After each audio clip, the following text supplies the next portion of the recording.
গ্রামের মানুষ এদেরকে শিখাইতে হবে, বাবা তোমার পাছা ডাইকা লুঙ্গিটা হাঁটুর নিচে নামাও, নাইলে সবসময় তোমার গুনাহ হইতেছে। তোমার অন্যান্য কিছুর দরকার নাই, তুমি 5 ওয়াক্ত নামাজ পড়ো, তোমার ইবাদত গুলো যেন কবুল হয় এইভাবে তুমি ইবাদত করো। স্বাভাবিকভাবে গ্রামের মানুষকে এই কথাগুলো বলা দরকার, কিন্তু অনেক সময় আমরা বুঝি না। আমরা আইসা যদি গ্রামের মানুষের সামনে তাত্ত্বিক আলোচনা করি, গ্রামের মানুষ সহজ সরল মানুষ মাথার উপর দিয়া যাইব। আমি আইসা যদি গভর্নমেন্টের ক্ষমতার থেকে নামাই আর একজনের উঠাই, এগুলার দ্বারা হয়তো সাময়িক রক্ত গরম হবে, কিন্তু এই মাহফিলের দ্বারা যে দীর্ঘস্থায়ী কল্যাণ উপকার এটা অর্জন করা কঠিন হবে। ঠিক কিনা বলে? প্রথমে আমরা গ্রামের মানুষ, আমরা কি বুঝি? আমাদের ঈমানটা ঠিক থাকতে হবে, আমাদের আমলগুলো পরিশুদ্ধ হতে হবে। এভাবে যদি আমাদের চলে, আস্তে আস্তে একটা সময় ব্যাপক হারে পরিবর্তন আমাদের মধ্যে আসবে ইনশাআল্লাহ। হাদিসের মধ্যে আসছে, নবীজি সাল্লাল্লাহু আলাইহি ওয়াসাল্লাম বলেন, আল্লাহ রাব্বুল আলামিন আদম আলাইহিস সালামের পৃষ্ঠদেশ তথা পিঠ থেকে আল্লাহ তাআলা সকল মানুষের রূহ বের করেছেন, হোক সে নারী, হোক সে পুরুষ, হোক সে আস্তিক, হোক সে নাস্তিক, হোক সে মুমিন, হোক সে কাফের। আল্লাহ তাআলা সকলের রূহ একজন থেকে বের করেছেন, তিনি হলেন হযরত আদম আলাইহিস সালাতু ওয়াস সালাম। তাহলে আমাদের সকলের রূহ আল্লাহ তাআলা বের করেছেন কয়জন থেকে? একজন থেকে। আল্লাহ তাআলা এরপরে বলেন, ওয়া খালাকা মিনহা যাওজাহা ওয়া বাসসা মিনহুমা রিজালান কাসীরান ওয়া নিসাআ। আল্লাহ তাআলা বলেন, এরপরে তিনি তার থেকে তার জোড়াকে সৃষ্টি করেছেন। এইবার স্বামী স্ত্রী দুইজন হলো, এই দুইজনের মাধ্যমে আল্লাহ তাআলা কি করলেন? বলে ওয়াবাসসা মিনহুমা রিজালান কাসীরান ওয়া নিসাআ। এই দুইজনের মাধ্যমে এই যে গঠনগতভাবে আল্লাহ তাআলা নারী পুরুষের বিস্তার ঘটিয়েছেন। ভাই আপনি না পারলে আর নড়াচড়া করেন না, উনি যা আছে আমার এরকম বলতে আপনি মিলাইতে পারতেছেন না সাউন্ড, আর মিলায়েন আর করেন না। মাইক কি সামনের দিকে একটা দিছেন নাকি? তাহলে ওই দিকের আওয়াজ আসে, এই জায়গার আওয়াজ কই? ক্যাস ক্যাস কমাইতে বলছি, আপনি সব বাদ দেন, ভলিউম দেন, ভলিউম দিয়ে আওয়াজটা টনটনা করেন। ক্যাস ক্যাস করতেছে,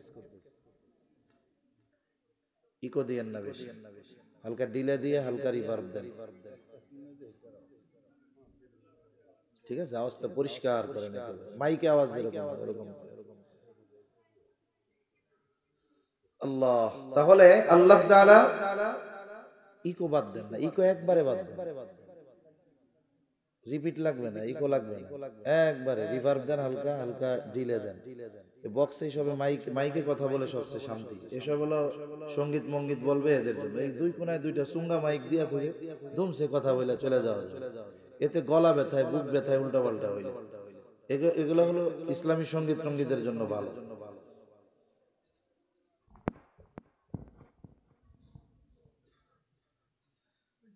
তাহলে আদম আলাইহিস সালাতু ওয়াস সালাম আর হাওয়া আলাইহিস সালামের মাধ্যমে আল্লাহ তাআলা এই গঠনগত যে নারী পুরুষ এর বিস্তার আল্লাহ তাআলা ঘটিয়েছেন। তবে নারী পুরুষ সকলের রূহ আল্লাহ কয়জন থেকে সৃষ্টি করেছেন?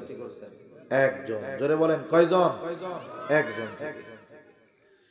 এই দৃষ্টিকোণ থেকে নারী আর পুরুষ একজন থেকে সৃষ্টি, মৌলিক জিনিসের পার্থক্য নাই।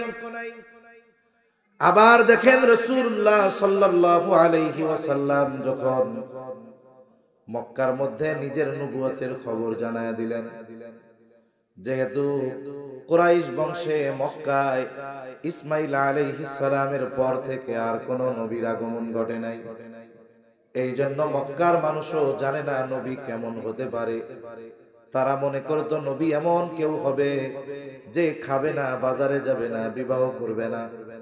এজন্য যখন আমার আপনার নবী নবুয়তের কথা তাদেরকে জানায় দিলেন, ওই মানুষগুলো তাদের অভিব্যক্তি এইভাবে প্রকাশ করতেছিল, মালি হাযার রাসূল ইয়াকুলুত তাআমা ওয়া ইয়ামশি ফিল আসওয়াক।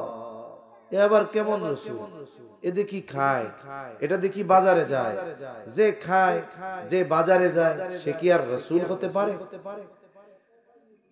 এরপরেও যেহেতু নবীজি সাল্লাল্লাহু আলাইহি ওয়াসাল্লাম নিজের রিসালাতের খবর তাদেরকে জানিয়েছেন, তারা সুনিশ্চিত হওয়ার জন্য মদিনায় পাঠায় দিয়েছে দুইজনকে, যে যাও তোমরা আহলে কিতাব যারা আছে, ইহুদি খ্রিস্টানদের মধ্যে আলেম যারা আছে, এদের কাছে গিয়ে মুহাম্মাদের ব্যাপারে বলবা।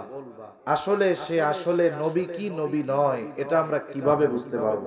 একটু ভলিউম দেন, ভলিউম দেন। এবার মনে হয় মূল অপারেটর ভাই আইছেন।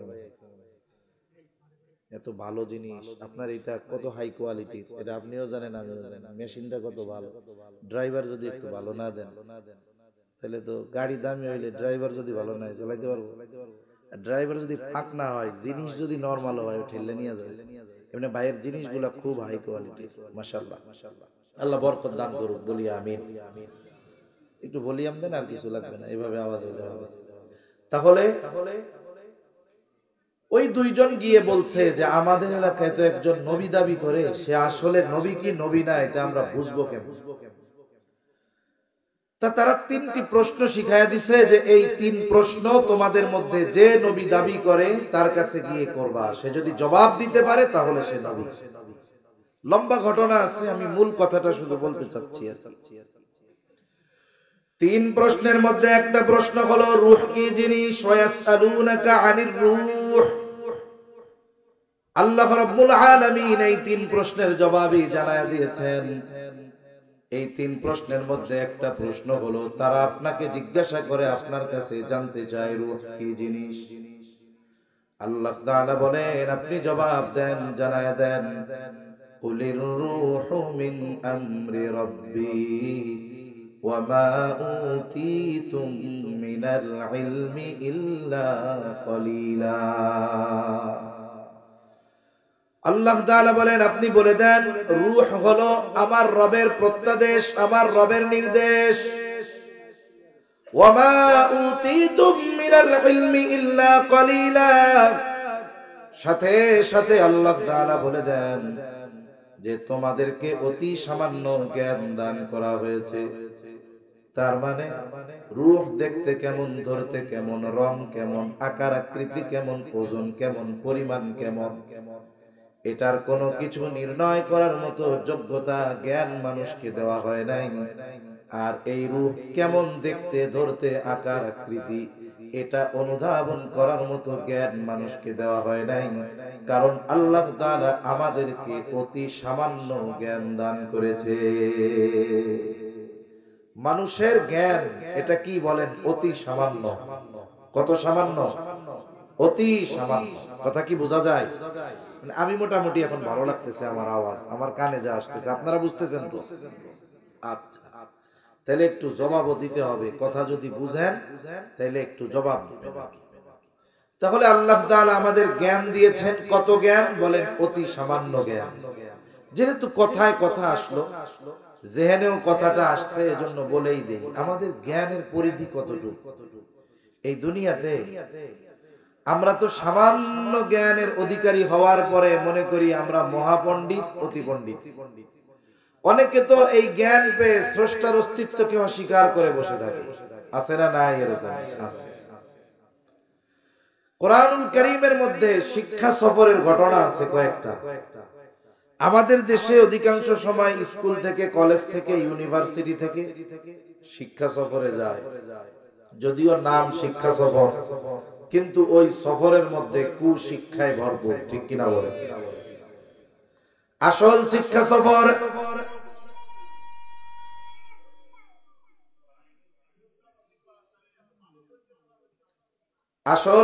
সফর বলে দাওয়াত ও তাবলীগের সফর। শিক্ষা সফর উমরার সফর, শিক্ষা সফর হজের সফর। এই সফরগুলোর মধ্যে আছে শিক্ষা। কোরআনুল কারীমের মধ্যে হযরত মূসা আর খিজির আলাইহিস সালাম, এই দুইজনের একটা সফরের ঘটনা আছে। মূসা আলাইহিস সালাতু ওয়াস সালাম খিজির আলাইহিস সালামের সাথে যখন সফর শুরু করলেন, এই সফরে আল্লাহ তাআলা মূসা আলাইহিস সালামকে পাঠাইছেন কোন কারণে? বলে একদিন তিনি উম্মতের মধ্যে ওয়াজ করতেছিলেন, ওয়াজের পরে একজন মানুষ মুসা আলাইহিস সালামকে জিজ্ঞাসা করলো যে সবচাইতে বড় আলেম কে? স্বাভাবিকভাবে আল্লাহ তাআলা যখন কোথাও কাউকে নবী হিসাবে প্রেরণ করেন, বলে ওই এলাকার মধ্যে সবচাইতে বেশি জ্ঞানী, সবচাইতে বড় ইলমওয়ালা তিনি হয়ে থাকে। কারণ অন্যান্যরা পড়ে শুনে আলেম হয়, আর যারা নবী তারা ওহীর মাধ্যমে আল্লাহ তাআলার কাছ থেকে ইলম পায়। তাহলে মানুষের মধ্যে উনি সবচাইতে বড় আলেম। এই দৃষ্টিকোণ থেকে তিনি বলেছিলেন যে সবচেয়ে বড় আলেম হইলাম আমি। আল্লাহ তাআলা এই কথাকে কেন্দ্র করে মুসা আলাইহিস সালামকে এই সফরের মধ্যে পাঠাইছে। খিজির আলাইহিস সালামের সাথে সফর শুরু। দুইজনে সমুদ্র পাড়ি দিবে, নৌকায় উঠছে। নৌকা যখন সমুদ্রের মধ্যে চলে, একটা দৃশ্য দুইজনেরই চোখে পড়ল। যারা নদী পথে লম্বা সফর করেছেন, এই দৃশ্য তাদের চোখে সচরাচর পড়ে থাকবে। সমুদ্রের মধ্যে অনেক পাখি আছে, উড়তে থাকে। এই পাখিগুলো অনেক সময় উড়ন্ত অবস্থায় যদি তৃষ্ণা লাগে তাহলে তাদের ঠোঁট সমুদ্রের সাথে লাগায়া পানি পান করে। একটা পাখির ঠোঁটে কতটুকু পানি লেগে থাকতে পারে? বলে সর্বোচ্চ 1 ফোঁটা, ঠিক কিনা? এই দৃশ্য যখন দুইজনেই দেখছেন, খিজির আলাইহিস সালাম বলতেছে, ও ভাই মুসা, আল্লাহ তাআলার জ্ঞান যদি হয় এই সমুদ্র পরিমাণ, তাহলে সমগ্র সৃষ্টির জ্ঞানের পরিমাণ ওই যে পাখির ঠোঁটে লেগে থাকা পানির চাইতেও কম। সুবহানাল্লাহ কইলেন নাকি? সমুদ্রের পানি এটা আপনাদের কাছে ব্যাপার না? এটা কি অনুমান করা যায় যে উনি একটা উপমা দিচ্ছেন যে আল্লাহর জ্ঞান যদি হয় গোটা সমুদ্রের পানির সমপরিমাণ, আর সমগ্র সৃষ্টির জ্ঞান কতটুক? বলে ওই পাখির ঠোঁটে লেগে থাকা পানির সমপরিমাণ। তাহলে আমাদের জ্ঞান যে কত কম, কত কম আমাদের জ্ঞান, এই কত কম এটা নির্ণয় করার মতো জ্ঞানও আমাদের নেই। এতটুকু যদি আমরা অনুধাবন করতে পারি, তাহলে আমাদের মধ্যে জ্ঞানের কারণে, ইলমের কারণে অহংকার আসবে না। তা এক কথা থেকে অনেক দূর চলে গেলাম। যদি মৌলিক জিনিসটাকে হিসাব করা হয়, নারী পুরুষ সকলের মূল যে রূহ, এটা হলো আল্লাহ তাআলার আদেশ। এরপরে গঠন ভাবে যেই পরিবর্তন স্বাভাবিক, আকার আকৃতি নারীর একরকম, পুরুষের আর এক রকম। এরপরে শরীয়তের হুকুমগত দিক দিয়ে কিছু তারতম্য পার্থক্য আছে। যেমন একটা মেয়ে যখন প্রাপ্তবয়স্কা হয়, বালেগা হয়, তার ওই সময় থেকে নিয়ে 50-55 বছর পর্যন্ত যদি সে সুস্থ থাকে, বাচ্চা ধারণের সময়গুলো ছাড়া, এর পরবর্তীতে বাচ্চা প্রসবের পরে কিছু সময় ছাড়া, প্রতি মাসে 3 থেকে 10 দিন তার একটা অসুস্থতা থাকে। এই সময়গুলোতে আল্লাহ তাআলা তার জন্য নামাজ মাফ করে দিয়েছেন। ইসলাম বিদ্বেষীরা সবচাইতে বেশি আঘাত করে ইসলামের উপরে যেই বিষয়টা নিয়ে, সেটা হলো ইসলামে নারী আর পুরুষের মধ্যে সম্পদ বন্টন নিয়ে। আফসোস লাগে, আল্লাহ সুবহানাহু ওয়া তাআলা যেই জিনিসটার সিদ্ধান্ত দিয়ে দিয়েছেন চূড়ান্তভাবে, এই চূড়ান্ত সিদ্ধান্ত পরিবর্তন করার ক্ষমতা কারো আছে? কারো নাই। ভাইজান আলোচনার ফাঁকে এই কথাটাও বলছে, যুক্তি আসলে এটাই বলে নারীরে কোনো সম্পদ না দেওয়াই উচিত ছিল। কেন? কারণ শরীয়ত নারীর উপরে কোনো খরচ বাধ্যতামূলক করে নাই, কোনো খরচ নাই। আর পুরুষের খরচের অভাব নেই। একেবারে নারী যখন বাবার ঘরে, তার সব খরচ বাবার। স্বামীর ঘরে স্বামীর, স্বামী মারা গেছে সন্তানের, বরং স্বামীর ঘরে সে আসবে, সব খরচ স্বামী দিতে তো বাধ্য, সাথে সাথে তাকে মোহরানার মোটা একটা অঙ্ক দিতেও সে বাধ্য, ঠিক কিনা বলেন? এরপরে আল্লাহ তাআলা দিয়েছেন। আর আল্লাহ তাআলা যেটা করেন এটাই ইনসাফ, এটাই ন্যায় বিচার। কিন্তু সম্প্রতি সময় আজকে একটা খবরে দেখলাম, মনে রাখবেন, বৈষম্য বিরোধী ছাত্র আন্দোলন আর একটা নতুন কমিটি হয়েছে, নাগরিক কমিটি। আমরা দেখেছি যে ছাত্র আন্দোলনের সাথে আমাদের যেই যুবক তরুণ ছাত্র ভাইয়েরা সম্পৃক্ত, এরা প্রত্যেকেই এই জালেমের পতনের পরে এরা কোনো নাচ গানের অনুষ্ঠান না করে আমরা দেখেছি ইসলামী সংস্কৃতিকে তারা প্রাধান্য দিয়েছে বেশি, ঠিক কিনা? কিন্তু নতুন এক কমিটি হয়েছে, নাগরিক কমিটি। মেয়ে তার বক্তব্য বলতেছে আজীব লাগে চেহারা তার হেজাব পরিধান করা। সে তখন বলতেছে এখনো বৈষম্য দেশ থেকে যায় নাই। বৈষম্য যদি দূর করতে হয়, সম্পদ বন্টনের ক্ষেত্রে নারী আর পুরুষ উভয়কে সমানভাবে দিতে হবে। মনে রাখতে হবে, এটা কিন্তু আপনাদের চাইতে আগের বড় বড় জালেমরা এই আইন করার অপচেষ্টা করেছিল। যেই মসনদে বসেছে আগুন ধরে গেছে। এজন্য আপনারা রাষ্ট্র কিভাবে বিনির্মাণ করা যায়, রাষ্ট্র থেকে কিভাবে দুর্নীতি দূর করা যায়, ইফটিজিং দূর করা যায়, অনাচার অবিচার দূর করা যায়, ন্যায় বিচার কিভাবে প্রতিষ্ঠা করা যায়, এগুলোর দাবি তুলবেন। ইসলাম নিয়ে যদি খুশাখুশি করেন, অতীতের মানুষের পরিণতি যেমন হয়েছে আপনাদের পরিণতি অটোমেটিক এরকম হয়ে যাবে, ঠিক কিনা বলেন? মনে রাখবেন, সব জায়গায় হাত দিতে হয় না, সব জায়গায় হাত দিতে হয় না, কিছু জায়গায় হাত দিলে হাত পচে যায়। এজন্য ওই বামপন্থী যারা আছে, ইসলাম বিদ্বেষী যারা আছে, এরা তো এক ধরনের পোকা আছে, যেই গাছে যায় ওই গাছের কালার হয়ে যায়। অনেক কালার তার গায়ের মধ্যে, যেই গাছের সাথে মিশে ওই গাছের কালার হয়ে যায়। মনে রাখবেন, ইসলাম বিদ্বেষী যারা, এরা বিভিন্ন দল উপদলের মধ্যে লুকিয়ে থেকে থেকে হঠাৎ হঠাৎ করে খোসা মাইরা দিবে। আরো কিছু কথা সম্প্রতিকালের বলা দরকার।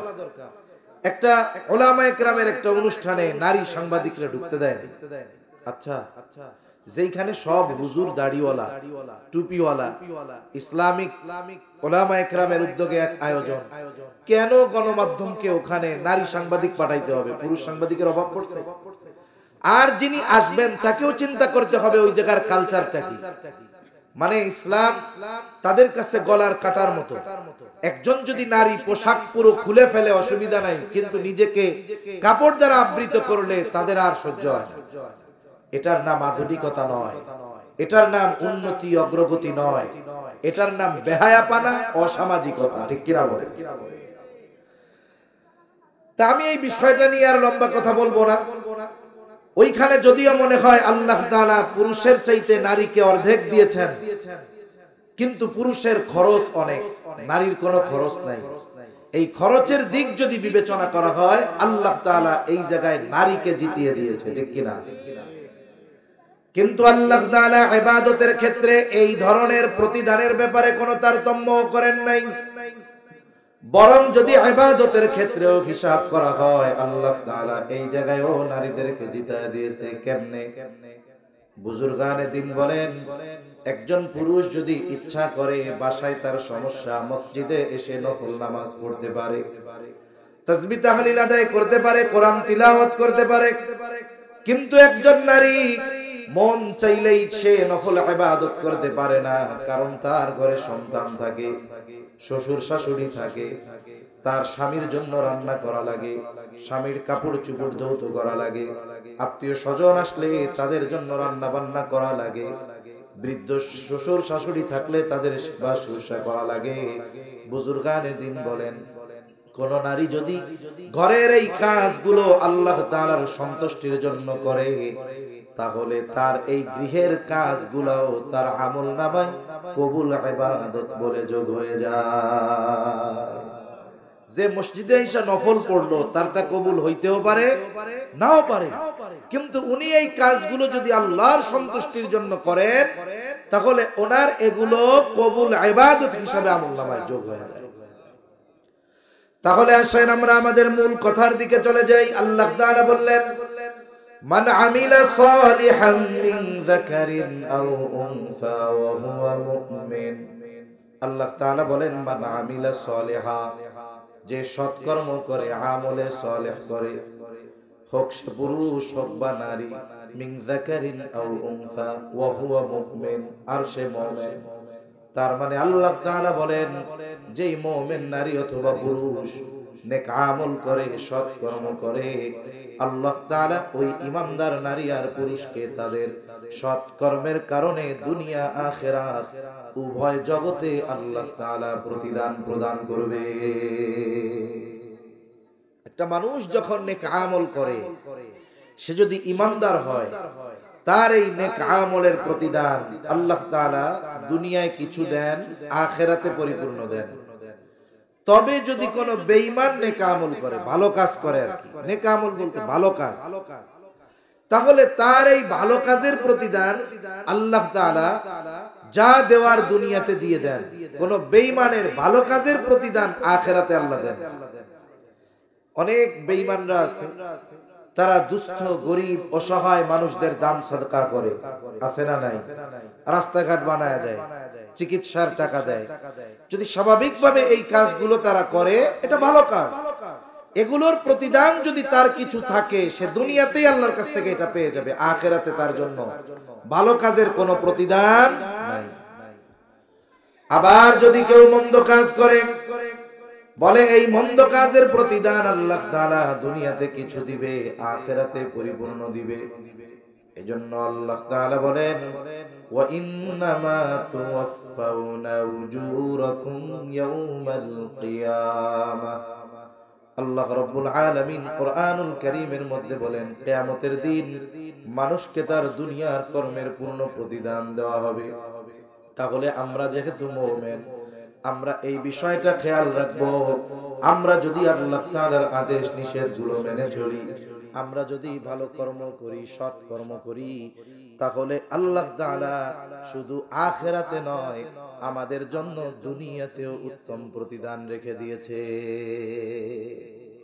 তাহলে আমরা যদি ঈমান আনি, ভালো কাজ করি, তাহলে এই ঈমান আর ভালো কাজের প্রতিদান শুধু কি আখিরাতে না দুনিয়ায়ও আছে?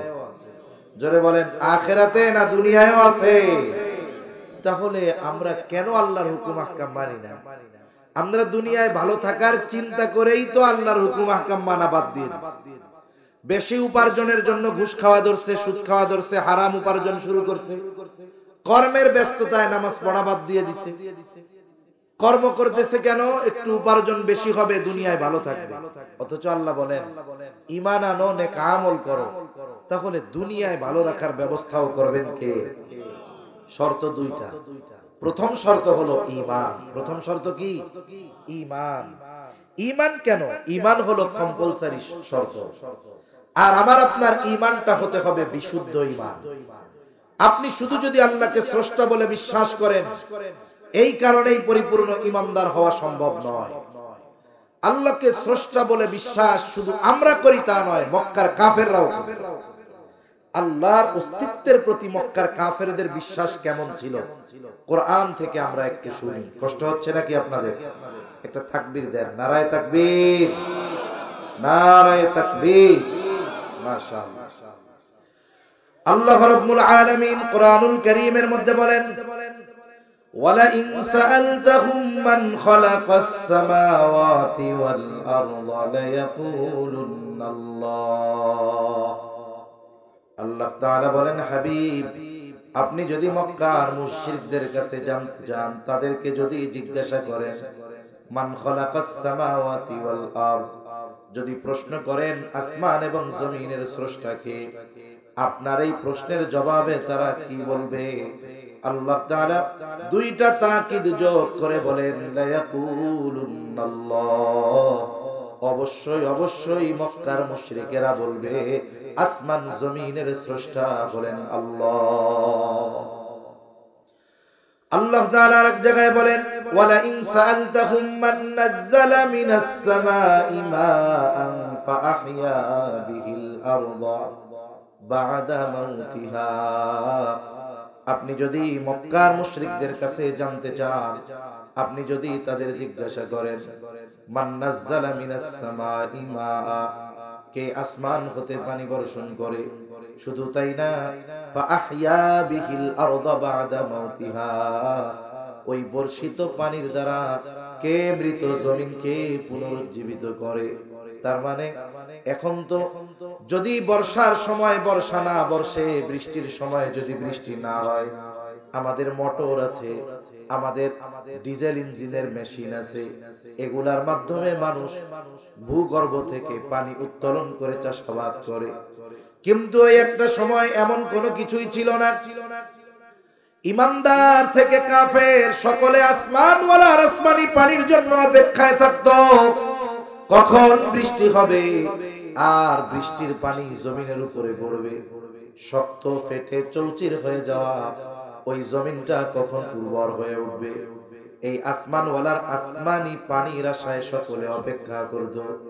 আল্লাহ তাআলা সেই কথাই বলেন, হাবিব আপনি যদি মক্কার মুশরিকদের কাছে জানতে চান কে আসমান হতে পানি বর্ষণ করে, শুধু তাই না, ফাআহইয়া বিহিল আরদা বা'দা মাউতিহা, ওই মৃত জমিনকে কে পুনরুজ্জীবিত করে ওই বৃষ্টির পানির দ্বারা, তার মানে ফসল উৎপাদনের অনুপযুক্ত জমিনটাকে আসমান হতে পানি বর্ষণের মাধ্যমে কে ফসল উৎপাদনের জন্য উপযুক্ত করে তুলে, তারা তাদের দেবদেবীদের কথা বলবে না।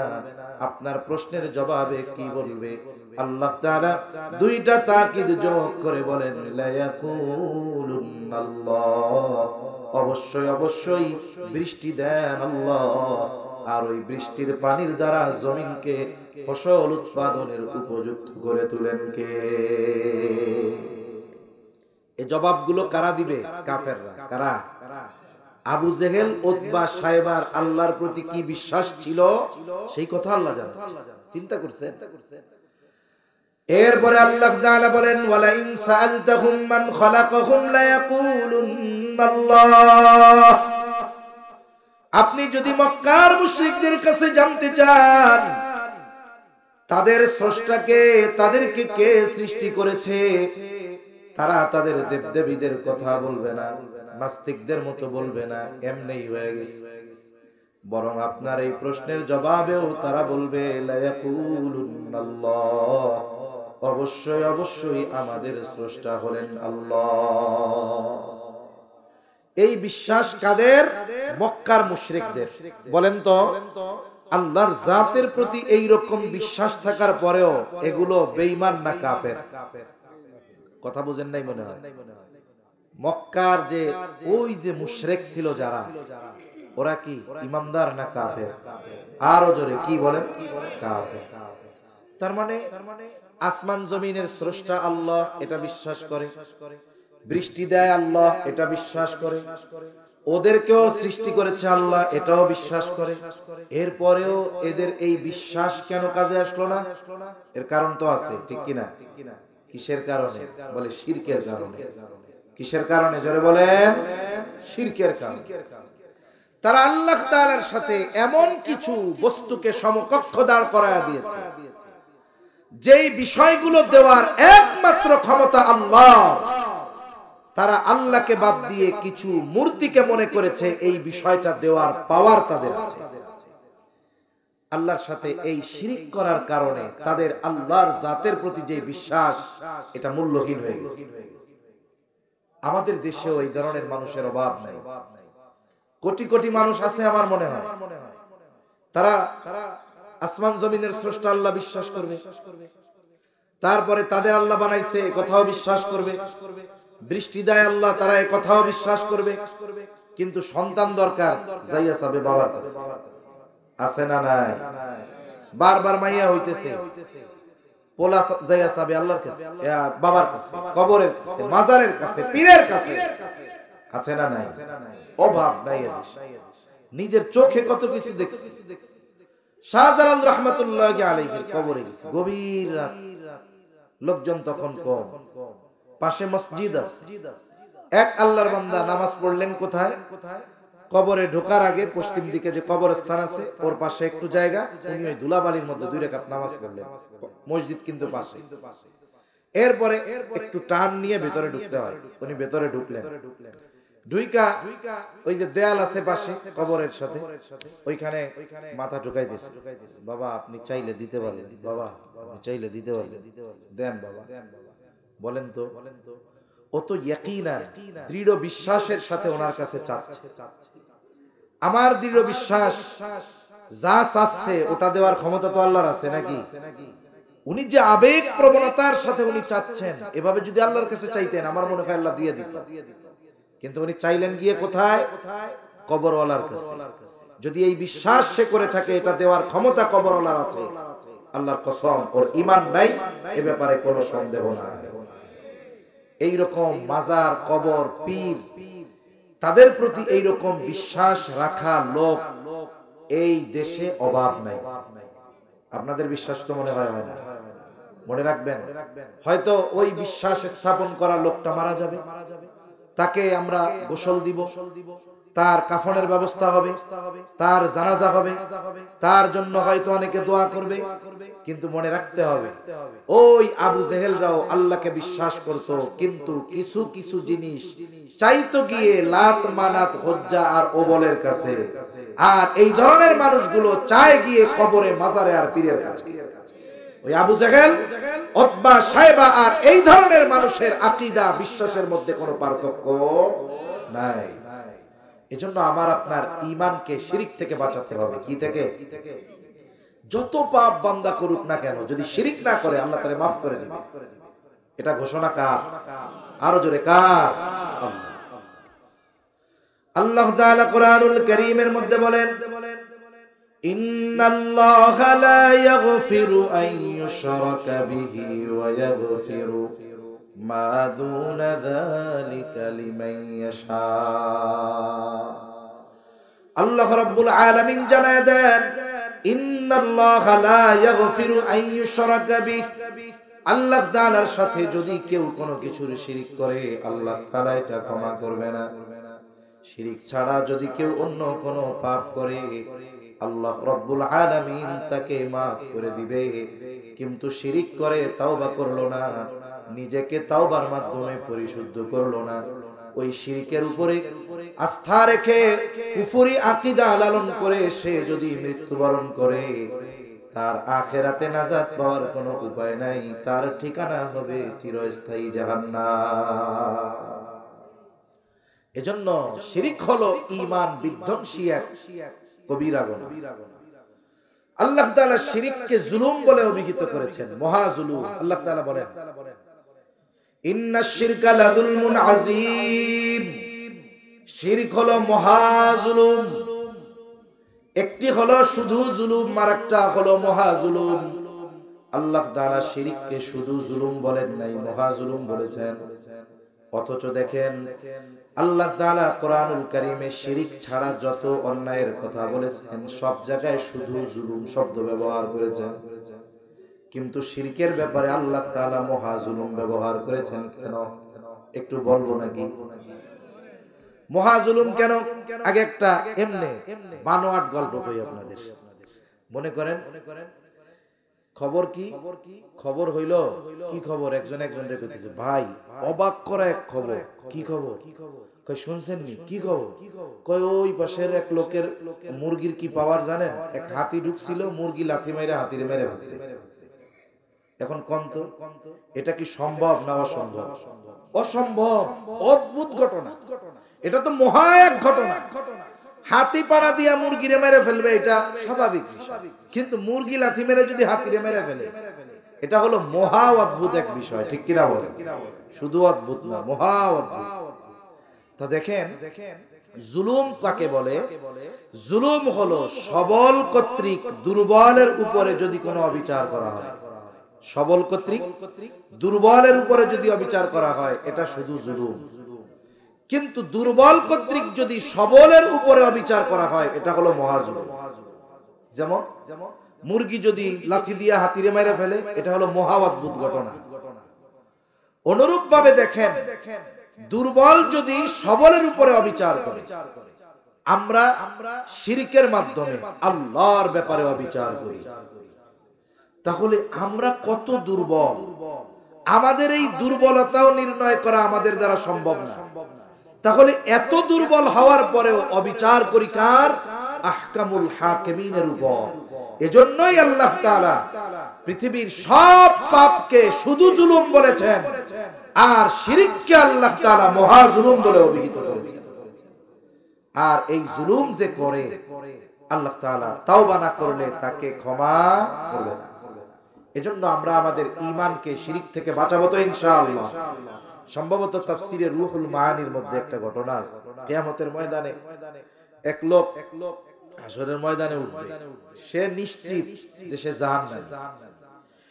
আল্লাহ তাআলা তাকে বলবে তুমি যাও জান্নাতে চলে যাও। এখন ও চিন্তা করবে আমি যে জান্নাতে যাচ্ছি কিসের জন্য যাচ্ছি এটা আমার জানতে হবে না। আল্লাহ তাআলার কাছে বান্দা জিজ্ঞাসা করবে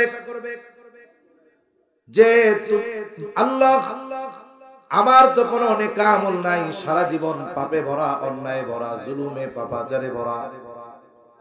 আল্লাহ আপনি যে আমারে মাফ করে জান্নাতে যাইতে বলতেছেন কোন নেক আমলের কারণে? আল্লাহ তাআলা তাকে বলবে গোলাম সারা জীবন তুমি হয়তো নেকের কাজ করো নাই, কিন্তু সারা হায়াতে তুমি আমি আল্লাহর সাথে শিরক করো না, এই কারণেই আমি তোমারে মাফ করে জান্নাত দিয়ে দিলাম। এজন্য শিরক থেকে বাঁচবো, বলেন ইনশাআল্লাহ। তাহলে আল্লাহ রাব্বুল আলামিনের কাছ থেকে যদি ইবাদতের প্রতিদান দুনিয়া আখিরাত উভয় জাহানে পেতে হয়, এক নাম্বার শিরক মুক্ত ঈমান আমাদের দরকার।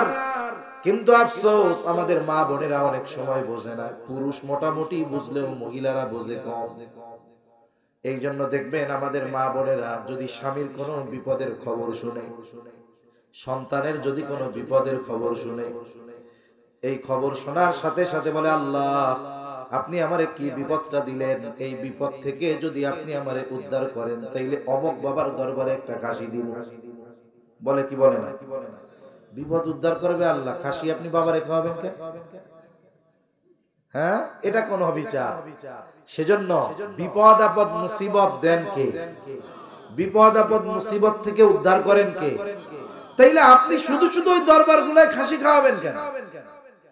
খাসি একবারে মিসকিন অসহায় যারা আছে আল্লাহর নামে তাদেরকে জবাই করে আপনি খাওয়াই দিবেন। এক দরবারে দুই ভাই, কয় ভাই? এখন দুই ভাই গেছে ভাগাভাগি হয়ে।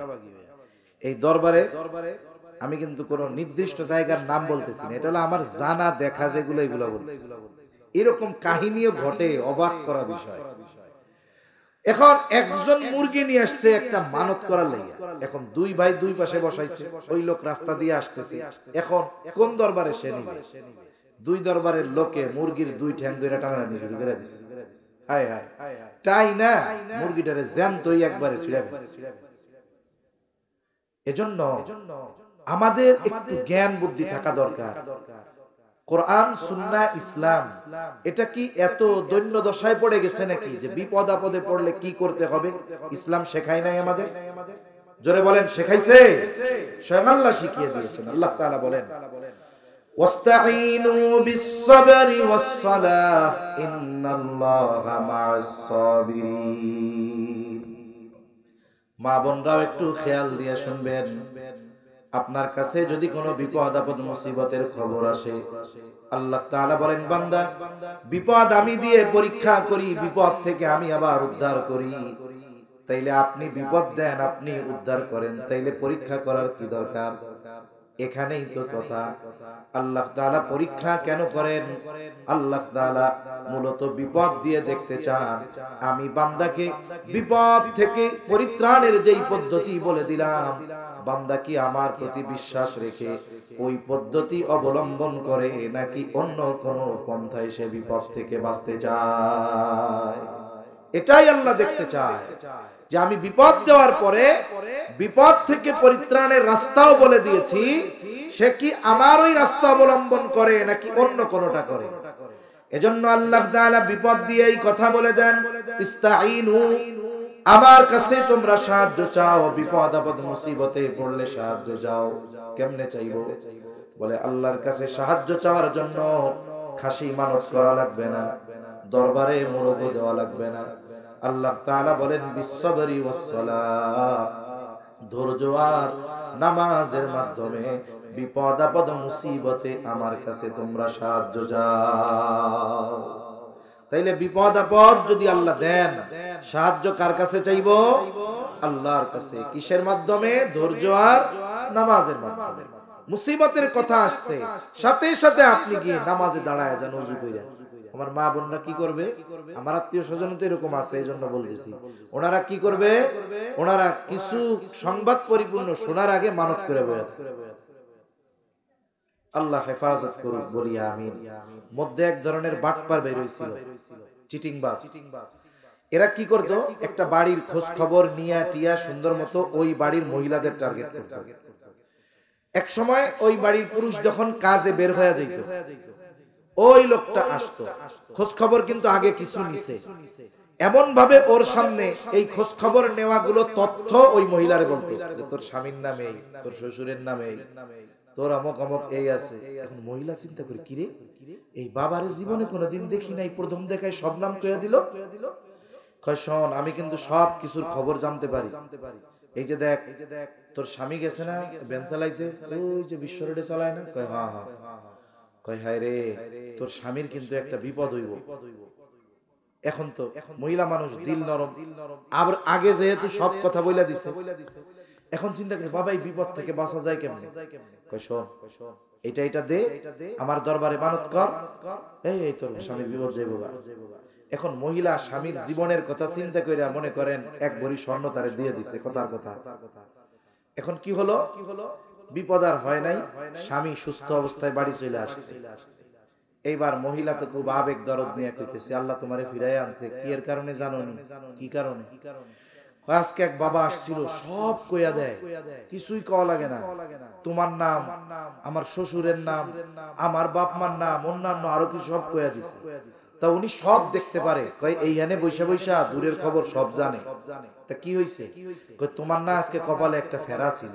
কি ছিল? ফেরা। কয় এই ফেরা যেন তোমার উপরে না আসে, বিপদ ছিল একটা, এর লাইগা আমার এই হাতের দুইটা চুরি দিয়া আমি এই তোমার ফেরাটা কাটাই দিছি। মহিলা কয় তুই ফেরা কাটাস নাই রে, তোর কপালে ফেরা আনছস। এবার দমছে ভিড়ানি শুরু করছে। এজন্য আমাদের মা বোনেরা সরল, এনাদেরকে এই রকম অনেক ধোকাবাজ ধোকা দিয়ে ওনাদের কাছ থেকে সম্পদ সম্পদ নিয়ে যায়। তাহলে আল্লাহ রাব্বুল আলামিন এক নম্বরে বললেন শিরিক মুক্ত ঈমান, দুই নম্বর হলো আমলে সালেহ, সৎ কর্ম। বলে সব সৎ কর্ম, সব কর্মই সৎকর্ম নয়। বলে যেই কর্ম আল্লাহ তাআলার কাছে কবুল হওয়ার যোগ্যতা রাখে, এটাই হলো মূলত সৎকর্ম। অনেক মানুষ নামাজ পড়ে কিন্তু সবার নামাজ কবুল হয় না। বলে যার নামাজ কবুল হবে তার নামাজটা শুধু আমল নয়, বরং আমলে সালেহ। এই যে রমজান মাস সমাগত, আর অল্প কয়েকদিন আছে, শাবান মাস চলতেছে, এখন থেকে একটা আমল আমরা করব। কারণ রাসূলুল্লাহ সাল্লাল্লাহু আলাইহি ওয়াসাল্লাম বলেন, আহসু হিলাল শাবান আলি রমাদান, তোমরা রমজানের জন্য শাবানের চাঁদ গণনা করো। বলেন তো আজকে শাবানের কয় তারিখ? হুজুররা ছাড়া কে কইতে পারবেন? হ্যাঁ, কয় তারিখ? 2 তারিখ গেছে গা। সূর্য ডুবার সাথে সাথে কয় তারিখ হইছে? 3 তারিখ। ইংরেজি তারিখটা জিজ্ঞাসা করলে সবাই কইয়া দিতেন 2 তারিখ। আরবি তারিখ কইতে পারলেন না। যদি এক সমাজের সবাই এই তারিখের ব্যাপারে অজ্ঞ হয়ে যায়, তাইলে তো ইবাদতের লাইন গার্ড ঠিক থাকবে না। আমাদের এই চন্দ্র তারিখের সাথে আমাদের বড় বড় ইবাদতের সম্পৃক্ততা, এই যে রোজা, তারপরে হজ, এগুলোর সম্পৃক্ততা কিসের সাথে? এই চন্দ্র তারিখের সাথে। আমরা যাকাত দেই, যাকাতের যে 1 বছরের নেসাব হিসাব করা হয়, এটা ইংরেজি তারিখের হিসাবে না, এটা আরবি তারিখের হিসাবে। ইসলামের ভিত্তি 5টা, এর মধ্যে 3টাই এই চন্দ্র তারিখের সাথে সম্পৃক্ত। এজন্য আমরা ঠিক রাখবো এই তারিখগুলো। এখন কেমনে ঠিক রাখা যায়? এখন কথা একটা কই, আপনারা এই জবাবটা দিতে পারলে তো আমার আর এই কথাগুলো বলা লাগতো না। 5-7 জন যদি কইতে পারতেন 3 তারিখ, তাইলে আর এত কথা আমার বলা লাগতো? কাজটা কি করবেন? মসজিদ আছে না, মসজিদ, মসজিদের মধ্যে আপনারা কত সুন্দর ডিজিটাল ঘড়ি লাগান, তো একটু কষ্ট করে একটা ছোট সাদা বোর্ড লাগাবেন, সাদা বোর্ড। এবার ওই বোর্ডের মধ্যে প্রথম হিজরি সনটা লিখবেন। একবার যদি সন লেখেন, 1 বছরে আর পরিবর্তন করা লাগবে না। এরপরে মাসের নাম লিখবেন, যেমন শাবান মাস, 1 মাসের মধ্যে আর মুছা লাগবে না। এবার কি করবেন? নিচে বড় করে যে তারিখটা মাগরিবের নামাজের সময় পরিবর্তন করে দিবেন।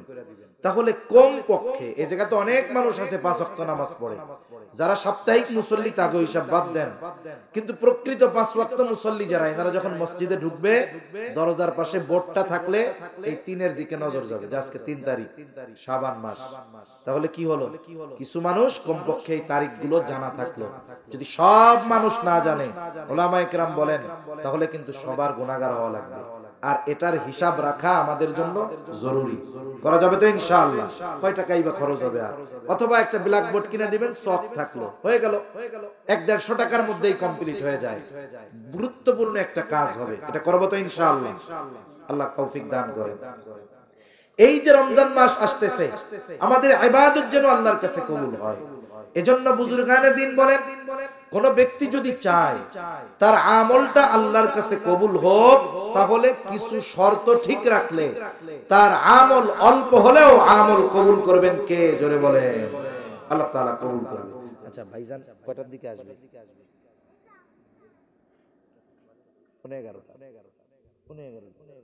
11টার দিকে নিয়ে আসেন। আচ্ছা ঠিক আছে, আলহামদুলিল্লাহ। তাহলে এই শর্তগুলোর আলোকে যদি আমরা আমল করি, আমাদের আমল অল্প হলেও কবুল করবেন কে? এগুলো আমাদের জানা দরকার। এই যে আগে কথা বলছে, গুরুত্বপূর্ণ কথা। মনে করেন আমরা গ্রামের মানুষ, আমরা কি শহরের মানুষ নাকি? গ্রামের মানুষ। এখন অনেকজন আছে করবে কি, 3 নদী পাড়ি দিয়া মাহফিলে যাইতে হয়। মানে প্রথম নদী একটা পাড়ি দিচ্ছে, এরপরে চর, ওই চর পাড়ি দিয়ে আরেক নদী, এরপরের চরে গিয়া মাহফিল করছে। চরের মানুষ তারা বেশিরভাগ ক্ষেত্রে শিক্ষা বঞ্চিত থাকে, কাঁচা যে মারে পাছা 2টা বাইরে হয়ে থাকে। কথা বুঝেন নাই? গ্রামের মানুষ একেবারে চরাঞ্চলের মানুষ বুঝে না। এখন ওই জায়গায় মাহফিলে গিয়া একজন বাইডেনরে ধুইয়া দিতেছে, ওই ট্রাম্পরে ক্ষমতায় আনতেছে, ওই দিক দিয়া ইউক্রেনরে হারায়া দিচ্ছে। গ্রামের মানুষ এদেরকে শিখাইতে হবে, বাবা তোমার পাছা ডাইকা লুঙ্গিটা হাঁটুর নিচে নামাও, নাইলে সবসময় তোমার গুনাহ হইতেছে। তোমার অন্যান্য কিছুর দরকার নাই, তুমি 5 ওয়াক্ত নামাজ পড়ো। তোমার ইবাদত গুলো যেন কবুল হয়, এইভাবে তুমি ইবাদত করো। স্বাভাবিকভাবে গ্রামের মানুষকে এই কথাগুলো বলা দরকার। কিন্তু অনেক সময় আমরা বুঝি না। আমরা আইসা যদি গ্রামের মানুষের সামনে তাত্ত্বিক আলোচনা করি, গ্রামের মানুষ সহজ সরল মানুষ মাথার উপর দিয়া যাইব। আমি আইসা যদি গভর্নমেন্টের ক্ষমতার থেকে নামাই আর একজনরে উঠাই, এগুলার দ্বারা হয়তো সাময়িক রক্ত গরম হবে, কিন্তু এই মাহফিলের দ্বারা যে দীর্ঘস্থায়ী কল্যাণ উপকার, এটা অর্জন করা কঠিন হবে। ঠিক কিনা বলে? প্রথমে আমরা গ্রামের মানুষ, আমরা কি বুঝি? আমাদের ঈমানটা ঠিক থাকতে হবে, আমাদের আমলগুলো পরিশুদ্ধ হতে হবে। এভাবে যদি আমাদের চলে, আস্তে আস্তে একটা সময় ব্যাপক হারে পরিবর্তন আমাদের মধ্যে আসবে ইনশাআল্লাহ। তাহলে 4টি শর্তের আলোকে যদি আমল করা হয়, তাহলে তার আমল অল্প হলেও কবুল করেন কে? জোরে বলে। 1 নাম্বার বলে, আমরা যেই আমল করব, আমলটা একমাত্র আল্লাহকে খুশি করার জন্য করব। আমল ছোট হোক, আল্লাহর সন্তুষ্টির জন্য যদি করা হয়, ওই আমল আল্লাহর কাছে দামি হয়ে যায়। এই যে খামার পাড়া যুব সমাজ মাহফিলের আয়োজন করেছে, তাদের যদি নিয়ত এটা থাকে, মাহফিলের আয়োজনের মাধ্যমে কিছু দিনই আলোচনা হবে, আমরা শুনবো, আমল করব, মানুষের মধ্যে পরিবর্তন হবে, বেনামাজিরা নামাজি হবে, বেপরদায় যেই মা বোনেরা চলে পর্দায় চলবে। তাদের এই উদ্দেশ্যে যদি মাহফিলের আয়োজন করে, একটা মানুষও যদি আমলের মধ্যে নিজেকে জুড়ে নেয়, একটা মা বোন যদি বেপরদা থেকে পর্দায় ফিরে আসে, একজন বেনামাজি যদি নামাজি হয়ে যায়, আশা করা যায় ওই নিয়ত পরিশুদ্ধতার কারণে, একজন মানুষের আমলের কারণে এই মাহফিল আল্লাহ কবুল করে নিতে পারে। হাদিসের মধ্যে ঘটনা আপনারা সবাই শুনেছেন কম বেশি হয়তো। রাসূলুল্লাহ সাল্লাল্লাহু আলাইহি ওয়াসাল্লাম একজন পাপিষ্ঠা নারীর ব্যাপারে বলেছেন যে ওই নারী একটা পিপাসিত কুকুরকে পানি পান করায়াছিল।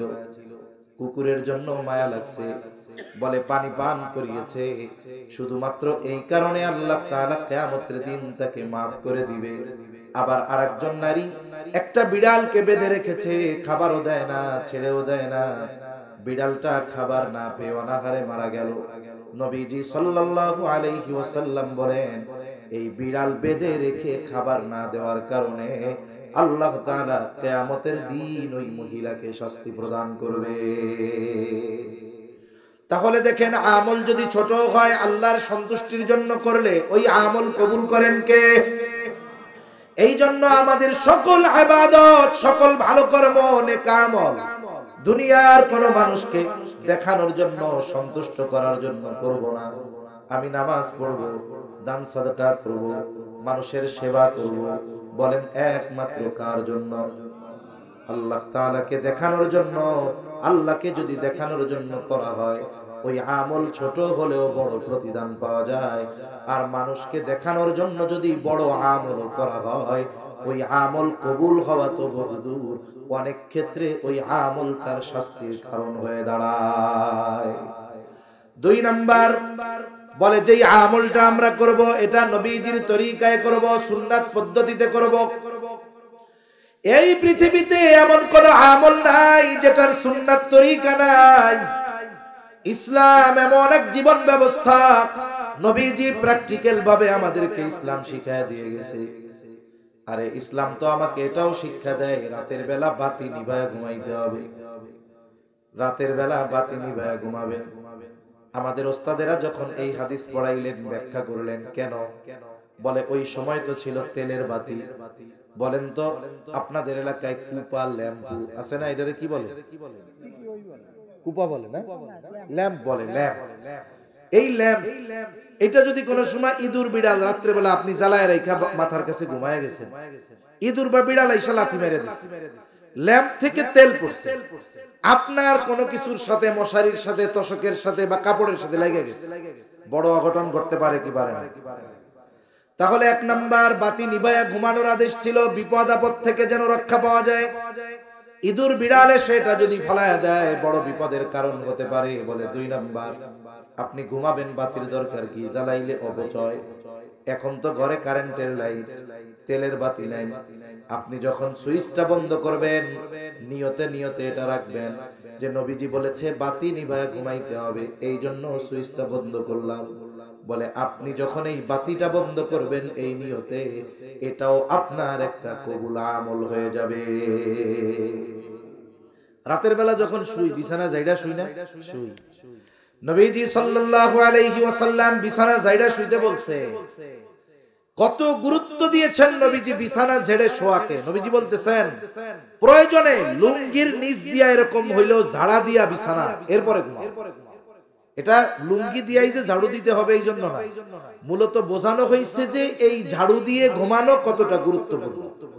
এই যে বিছানা ঝাড়ু দিয়ে ঘুমাইলেন, বিছানা ঝাড়ু তো এমনিই দেয়, আমার ঘরের মা বোনেরা এমনিই দেয়, শুধু নিয়ত করবে যে নবীজি বিছানা ঝাড়ু দিয়ে ঘুমাইতে কইছে এই জন্য ঘুমাইলাম, বলে এটাও ইবাদত। সুবহানাল্লাহ। যেই ইসলাম বাতি নিভাইয়া ঘুমাইতে শেখায়, যেই ইসলাম বিছানা ঝাড়ু দিয়ে ঘুমাইতে শেখায়, সেই ইসলাম ইবাদত কোন পদ্ধতিতে করতে হবে নবীজি শিখায়া দিবেন না, এটা হতে পারে না। এজন্য প্রত্যেকটা ইবাদত হবে নবীজির তরিকায়, রাসূলুল্লাহ সাল্লাল্লাহু আলাইহি ওয়াসাল্লামের পদ্ধতিতে। এজন্য আমাদের উলামায়ে কেরাম, ইমাম সাহেবরা অনেক সময় বলে না সুন্নাত তরিকায় নামাজ শিখতে হবে, সুন্নাত তরিকায় ইবাদত করতে হবে, কারণ ইবাদত কবুল হওয়ার অন্যতম শর্ত হলো নবীজির পদ্ধতি, তরিকা। 3 নাম্বার বলে যেই আমল করবে সেই আমলের মাসলা মাসাইল গুলো জানবে। এটা একটা গুরুত্বপূর্ণ পয়েন্ট। এখানেই ইলমের বিষয়টা চলে আসে। নবীজি সাল্লাল্লাহু আলাইহি ওয়াসাল্লাম বলেন তলাবুল ইলমি ফরিদাতুন আলা কুল্লি মুসলিম, দ্বীনি ইলম শিক্ষা করা প্রত্যেক মুসলমান নর নারীর উপরে ফরজ। ইলমে দ্বীনের 2টা স্তর, একটা হলো ফরজে আইন আর একটা ফরজে কিফায়া। ফরজে আইন কোনটা? যেটা সবার জন্য শিখতে হবে। বলেন তো আপনার ফজরের নামাজ যদি আমি আমারটা 2 রাকাত পড়া আপনারটা 2 রাকাত পড়া দিই তাহলে আপনারটা আদায় হবে? কিন্তু যদি আপনার এলাকার জানাজার নামাজ আপনি পড়েন নাই, আপনার এলাকার কয়েকজন পড়া দিছে, বলেন তো আপনারটাও আদায় হবে কিনা? এটা হলো ফরজে কিফায়া। তার মানে কিছু মানুষ যদি এটা করে আদায় হয়ে যায়, কিন্তু ফরজ নামাজ যেটা এটা অন্যরা আদায় করলে আমার আপনারটা আদায় হবে না, এটা ফরজে আইন। তাহলে কিছু জ্ঞান আছে যেগুলো অর্জন করা সকলের জন্য ফরজ, আর কিছু ইলম আছে সকলের জন্য ফরজ না। এই যে আপনাদের, আমার আগে বয়ান করছে, আপনাদের এলাকার সন্তান না, কত সুন্দর আলোচনা করছে। আপনাদের এলাকায় 50 জন মানুষ মনে করেন মুফতি সাহেব হইছে, মাওলানা হইছে, বাকি মনে করেন আরো 1000 মানুষ আছে কথার কথা, এনারা কেউ আলেম হয় না। তাতে কি হইল? এই 50 জন উচ্চ স্তরের ইলম অর্জন করার কারণে সকলে গুনাহ থেকে বাঁচতে পারছে। এই যে একজন আলেম হইছে, উনি ইলম অর্জন করার দ্বারা শুধু উনি উপকৃত হইছে তা না, ওই যে জানাজা যারা আদায় করছে তাদের কারণে যেমন আমরা গুনাহ থেকে বাইচা যাই, ওনারা ইলম অর্জন করার কারণে এলাকার সব মানুষ গুনাহ থেকে বাঁচছে। যদি একজনও না থাকতো সবার গুনাহগার হওয়া লাগতো। এজন্য কিছু ইলম আছে ফরজে আইন, এগুলো সবার শিখতে হবে। এখন কতটুকু শেখা ফরজে আইন? কেউ কেউ বলেন যতটুকু শেখার দ্বারা নিজে পরিপূর্ণ দ্বীনের উপরে চলা যায় এতটুকু শিখতেই হবে। আবার কেউ কেউ বলেন না, আল্লাহ তাআলা কোরআনুল কারীমের মধ্যে বলেন, ইয়া আইয়ুহাল্লাযীনা আমানু কু আনফুসাকুম ওয়া আহলিকুম নারা। আল্লাহ তাআলা বলেন, হে ঈমানদারেরা, নিজে জাহান্নামের আগুন থেকে বাঁচো, অধীনস্থদেরকেও জাহান্নামের আগুন থেকে বাঁচাও। তার মানে নিজে জাহান্নামের আগুন থেকে বাঁচার জন্য নেক আমল করা দরকার, নেক আমল করার জন্য জ্ঞান দরকার, ইলম দরকার। তাহলে নিজে দ্বীনের উপরে চলার জন্য যেমন ইলমের দরকার, অধীনস্থদেরকে দ্বীনের উপরে চালানোর জন্য ইলমে দ্বীনের দরকার আছে না নাই? তাহলে কতটুকু শিখতে হবে? বলে কমপক্ষে নিজে দ্বীনের উপরে চলতে, অধীনস্থদেরকে চালাতে যতটুকু ইলম শেখা দরকার ততটুকু শেখা সকল মুসলমান নরনারীর উপরে ফরজ। এখন কথা হলো শিখবেন কোথায়? ছোট ছোট বাচ্চা যারা আছে এদেরকে মাদ্রাসায় দিলেন, নুরানি মাদ্রাসা আছে নিয়ে লাগায় আছে। আপনারা প্রত্যেকে তার বাচ্চাকে স্কুলে দেওয়ার আগে কমপক্ষে নুরানিতে 3 পর্যন্ত পড়াবেন। না হলে কি হবে? আপনি যদি সন্তানকে দ্বীন না শেখান তাহলে আপনি তার হক নষ্টকারী হবেন। কিন্তু আপনার বাচ্চা যদি ক্লাস 3 পর্যন্ত নুরানিতে পড়ে, মোটামুটি এতটুকু বলা যায় যে একজন মানুষের যতটুকু ইলমে দ্বীন অর্জন করা ফরজ, ক্লাস 3 পর্যন্ত নুরানি মাদ্রাসায় পড়লে তার অতটুকু মোটামুটি অর্জন হয়ে যায়। তাহলে কি হলো? তার উপর থেকে একটা ফরজ জিম্মাদারি আপনারও আদায় হলো, তারও যতটুকু শেখা ফরজ হইতো বড় হইলে ততটুকু তার শেখা হয়ে গেল। এজন্য আপনি আপনার সন্তানকে ডাক্তার, ইঞ্জিনিয়ার, উকিল, ব্যারিস্টার যা বানান বানান, আপনি প্রথমে একে দ্বীন শেখান। কারণ কি? যেই বিল্ডিং এর ভিত্তি মজবুত ওই বিল্ডিং উপরেও মজবুত হয়, ঠিক কিনা বলেন? মানুষের জীবনের মূল হলো এই দ্বীন। এই দ্বীনের ভিত্তিতে যদি আমরা গড়ে তুলি সন্তানদের, তাহলে ওর দুনিয়ার হায়াত মজবুত হবে, গুনাহ থেকে বাঁচবে, পাপাচার থেকে বাঁচবে। এরপরে যদি এরা ডাক্তার, ইঞ্জিনিয়ার হয়, ওই যে প্রথমে দ্বীন শিখছে এর একটা প্রভাব তার মধ্যে থাকবে। আচ্ছা ঠিক আছে। তাহলে আপনি যদি তার দ্বীন শেখান তাইলে কি হবে? বলে তার ওই দ্বীনের প্রভাব তার মধ্যে থাকবে। শিশুকালের শিক্ষা হলো কেমন জানেন? পাথরে খোদাই করার মতো। এই সময় ওরে যা শিখাবেন এই প্রভাব তার মধ্যে দীর্ঘকাল থাকবে। শিশুরা কেমন? এই কাগজটা তো গোলাপি কালার, মনে করেন এটা সাদা, এই পাশে কি কোনো দাগ আছে? জোরে বলেন না, দাগ আছে? কোনো দাগ নেই। ঘুম আসতেছে মনে হয় আপনাদের, না? তাকবীর দেন একটা, নারায়ে তাকবীর, নারায়ে তাকবীর। মাশাআল্লাহ, বেশিরভাগ মুরব্বি হইলেও গলায় জোর আছে, মাশাআল্লাহ। মনে করেন এই পাশটা সাদা, কোনো দাগ আছে? শিশুদের অন্তর হলো এরকম। এখন আপনি এই জায়গায় যদি কালা দাগ দেন, সাদা কলম দিয়ে যদি কালো দাগ দেন, এটা উঠাইতে পারবেন? উঠবে না। এখন আপনি ওরে এই জায়গায় যা লেখা দিবেন এটা এখানে তাই লেখা উঠবে। ওদের হৃদয়টাও এরকম। এজন্য শিশুর প্রথম শিক্ষা কোরআনের শিক্ষা হওয়া দরকার। তাহলে কি হবে? ও মনে করেন 3 পর্যন্ত মক্তবে পড়ছে, নুরানিতে পড়ছে, এরপরে স্কুলে ভর্তি হয়েছে, বড় ডাক্তার হয়েছে, ইঞ্জিনিয়ার হয়েছে, যা হয় হোক, চাঁদ 1 তারিখে ছোট থাকে, আবার 29 তারিখে 1 তারিখের সাইজ হয়ে যায়, ঠিক না? তার মানে কি? পূর্ণতার পরে এক সময় আগের অবস্থায় তাকে দেখা যায়, আবার সে কন্টিনিউ করে এইভাবে। আরবিতে একটা প্রবাদ আছে, কুল্লু শাইইন ইয়ারজিউ ইলা আসলিহি, প্রত্যেকটা জিনিস তার মূলের দিকে ফিরে আসে। তার মানে আপনি যদি সন্তানকে প্রথমে দ্বীন শেখান, বলে ও জীবনে কোন সময় যদি আল্লাহ না করুক পথচ্যুত হয়েও যায়, জীবনের একটা সময় সে তার মূলের দিকেই ফিরে আসবে ইনশাআল্লাহ। তাহলে ইলমে দ্বীন শেখা আমাদের জন্য দরকার। বাচ্চাদের মাদ্রাসায় দিলেন, বড়রা কোথায় যাবে? সময় থাকলে দাওয়াত ও তাবলীগে সময় দেন। এত সময় আপনার একত্রে দেওয়ার মতো সুযোগ নাই। আপনার এলাকায় মসজিদ আছে, আপনি আপনার ইমাম সাহেবকে গিয়ে বলেন হুজুর জরুরতে দ্বীন, দ্বীনের জন্য যতটুকু শেখা দরকার, ইলমে দ্বীন দরকার, আপনি আমাদের একটু শিখায় দেন।